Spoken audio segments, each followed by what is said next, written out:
अस्सलामुअलैकुम। Welcome to my YouTube channel. उम्मीद है आप सब खैर आफियत के साथ होंगे। आज मैं बनाने जा रही हूँ लहसुन की बहुत ही मज़ेदार चटनी जो बहुत सारी चीज़ों के साथ खाई जा सकती है, जैसे खिचड़ी, पराठा, बेसन की रोटी। तो चलिए स्टार्ट करते हैं हमारी आज की रेसिपी। बिस्मिल्लाहिर्रहमानिर्रहीम। मैंने लाल साबुत मिर्च ली है 10 से 12 अदद। ये तकरीबन हाफ कप के करीब मिर्च थी, जिसे पानी गर्म करके मैंने 15 मिनट के लिए भिगो कर रख दिया है ताकि ये सॉफ्ट हो जाए। 15 मिनट बाद इसका पानी फेंक कर मैं इसे एक साइड में रख दूंगी। अगर आप चाहें तो इसकी सीड्स अलग कर सकते हैं, वैसे ये ज़्यादा तीखी नहीं होती है। मैंने एक पैन लिया है, उसमें मैंने 2 खाने के चम्मच तेल डाल दिया है। हाफ कप के करीब लहसुन की कलियां हैं। अदरक का टुकड़ा है 1 इंच के करीब। इन्हें अच्छी तरह से गोल्डन ब्राउन होने तक भून लेना है।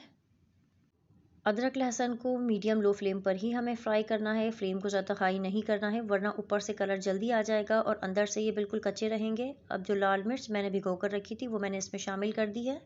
लाल मिर्च शामिल करने के बाद बिल्कुल लो फ्लेम पर मैं इसे 2 मिनट के लिए फ्राई कर लूँगी। ध्यान रहे कि हमारी जो मिर्चें या लहसुन है वो जले ना।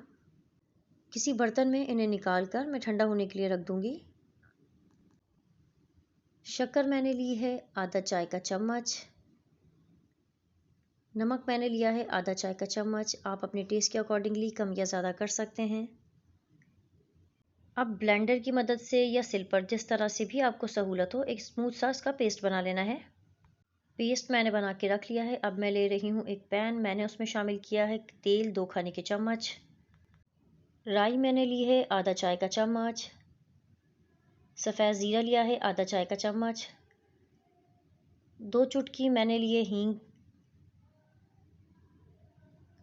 जब इसमें से खुशबू आने लगे तो इस स्टेज पे मैं इसमें शामिल कर दूंगी वही मिर्चों का पेस्ट जो मैंने बना के रखा था। पेस्ट को थिक होने तक मैं अच्छी तरह से इसे पका लूँगी। आपको इसे मुसलसल चलाते रहना है ताकि लगे ना।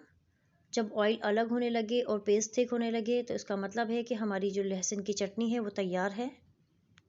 ये चटनी बहुत सारे खानों के साथ एज अ साइड डिश आप यूज़ कर सकते हैं।